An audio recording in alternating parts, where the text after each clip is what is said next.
ವಾರ್ತೆಗಳ ವಿವರ. ತೀರ್ಥಹಳ್ಳಿಯಲ್ಲಿ ಪುನರ್ವಸು ಮಳೆಯ ಅಬ್ಬರ ಹೆಚ್ಚಾಗಿದ್ದು ತುಂಗಾ ನದಿ ಮೈತುಂಬಿ ಹರಿತಾ ಇದೆ.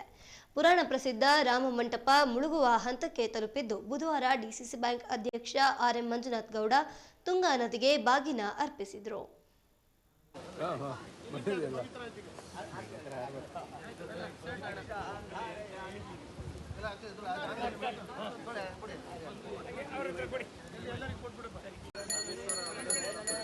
ನಂತರ ಸುದ್ದಿಗಾರರೊಂದಿಗೆ ಮಾತನಾಡಿದ ಅವರು, ಶಾಂತ ರೀತಿಯಲ್ಲಿ ತುಂಗೆಯು ಹರಿಯಲಿ, ಯಾವುದೇ ರೀತಿಯಲ್ಲಿ ತೊಂದರೆ ಆಗದಂತೆ ನೋಡಿಕೊಳ್ಳಲಿ ಎಂದು ಬೇಡಿಕೆಯನ್ನಿಟ್ಟು ತೀರ್ಥಹಳ್ಳಿಯ ತುಂಗಾ ನದಿಗೆ ಭಕ್ತಿ ಭಾವದಿಂದ ಬಾಗಿನ ಅರ್ಪಿಸಿದರು.